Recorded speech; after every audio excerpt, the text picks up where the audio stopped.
All right, so there's a story this morning. I mentioned to Rick Lechner when we spoke earlier today. I was kind of excited when I heard it on our news because it concerns the Bluebonnets Hippodrome area, one that, of course, has been sitting empty for so long. We've, talked about it before. The mayor was here last week. I asked the question. The answer was, well, we're moving forward, kind of, not exactly. There's a lot of places or a lot of pieces still to be put in place.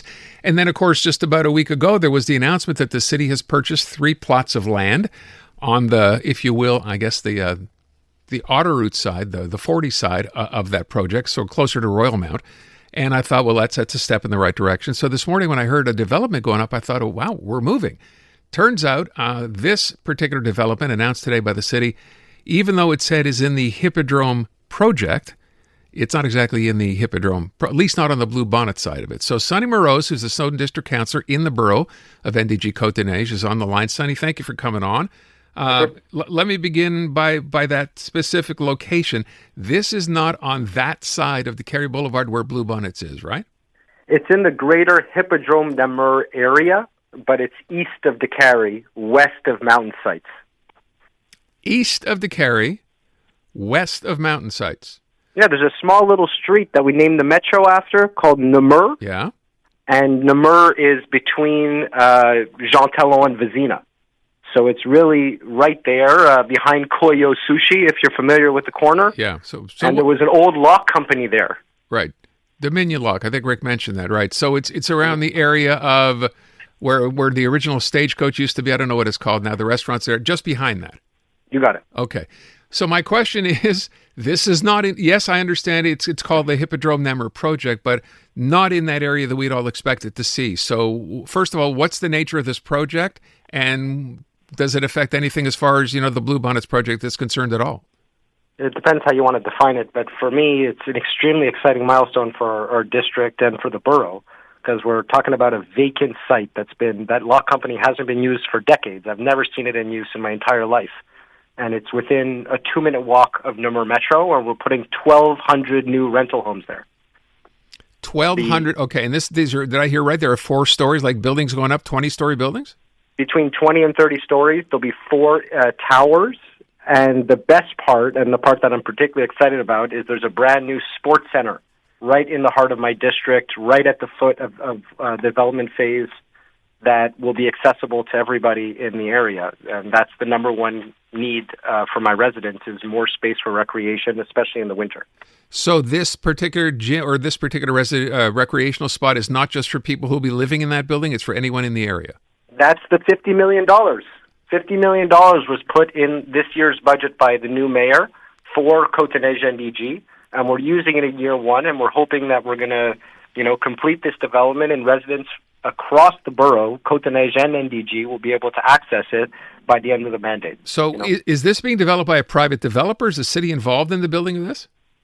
No, so it is a private developer, and we've asked them to integrate it in their plans. So it took, once we got into power, in November, our services here in the borough of Côte-des-Neiges NDG worked with the developers to find out how they could integrate this important piece into the puzzle, which is development, and they were able to do that. So it's public money going into a private development to make publicly accessible a sports center. So someone is going to say, by someone I mean me, that is a very busy area already, right? That whole Jean Talon and DeCarey area, that trying to merge off the DeCarey Expressway, is a nightmare at the best of times. How are you accommodating cars down here? What's going to be the plan? Well, the best way to reduce traffic isn't by reducing housing. It's by building housing that properly incorporates people who don't want to take their car, or take their car at certain times and not others. So this development is exactly what the rest of the city has to emulate. Next to our transportation, we need to densify. So this is a 2-minute walk from Namur. So most people will use Namur, but we're also going to have a large parking structure that is not for each phase, but one large public parking structure underneath, with a car-sharing structure as well. So it's not just for the residents there. It's going to be a place where people can park for the day. Well, that's exciting. So wait a sec. An actual parking structure, but not just for people living in this development, for anybody who would like to just park their car in that area? Yep. That's very forward thinking.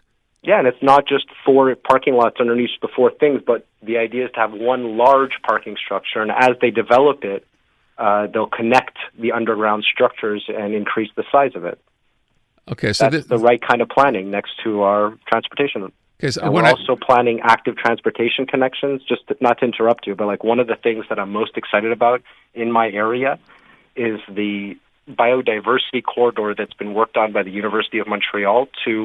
The idea was to remove the train tracks, but I think that's too ambitious. But in the planning, they saw a need to create a biodiversity corridor going east-west next to the train tracks, and we're making space for this. And we're going to continue to make space all along from Décarie, ideally, all the way down going east, so that people can use a corridor that's away from Jean Talon to go east-west in a safe way. And this is incorporating that. And I'm not done. They're going to pay for a feasibility study about how much it would cost and incorporate it into the development of the structure, an overpass over the tracks. So behind mountain sites, essentially along the street, there would be an overpass over the train tracks that would be incorporated in the project too. So if you're talking about an east-west corridor at that stage, you're talking about what? Does that mean a bicycle path? What does that mean exactly? Essentially, yeah. It's a bike path with green space. It's a walking and cycling path that's going to be incorporated into all future development that goes along that train tracks on the north side. So this goes against the plan by Projet. I remember Valérie Plante bringing this up, and I think we all reacted at the time by saying you're not going to actually put a bike path on Jean Talon. So you're not. You're putting it back in this area a block further away to the east, and that's where it would be? What a difference a year makes, where we're able to take plans that were made in the past. Valérie Plante and her administration did do good things, and we're not going to throw everything out the window. We're developing off the shoulders of what they've put in the past, but it doesn't mean we have to take their same orientations. That's where the devil's in the details, and where, you do have to trust that people who voted for a change are getting that. I want to ask, and I'm not sure that it's a fair question, Sonny. So there's 1,200 rental units that will be part of this development. That's pretty ambitious. When the city looks at this and you're saying 1,200 units, that's if everyone is just one person, and they won't be, but if everyone was just one person to a rental unit, and potentially every other person has a car, that's at least 600, 700 more cars in that area. Is that how you figure? Yep. And there will be enough space based on this underground facility, this parking structure you mentioned, to accommodate all of that?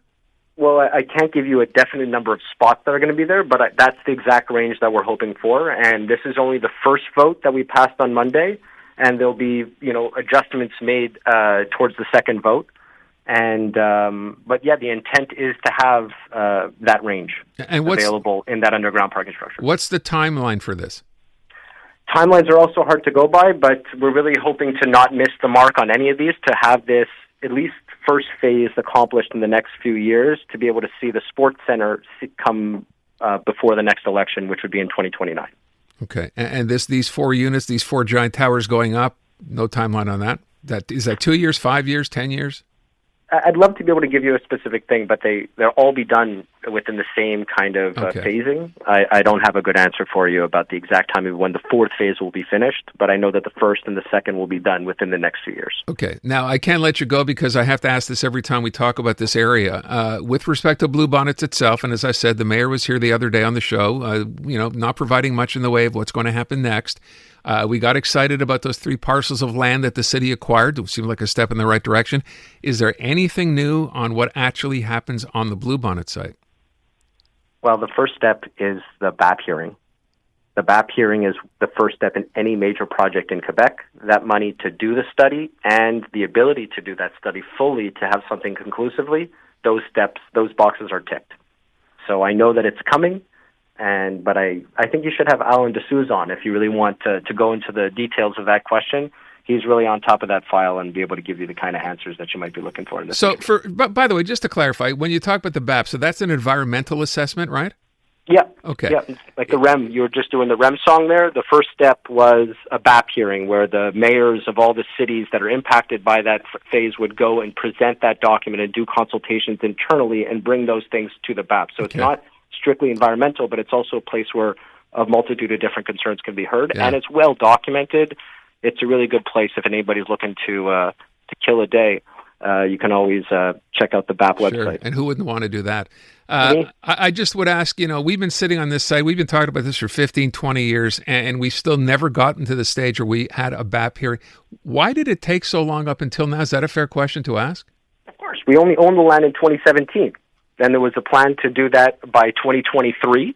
And in 2022, it was still on course to do that. But then the previous administration pulled the money to do the studies at the BAP. So they deposited the document in 2022 and never advanced the money to do the studies. So they sat there at the BAP for 2 or 3 years until we were able to advance the issue. Okay.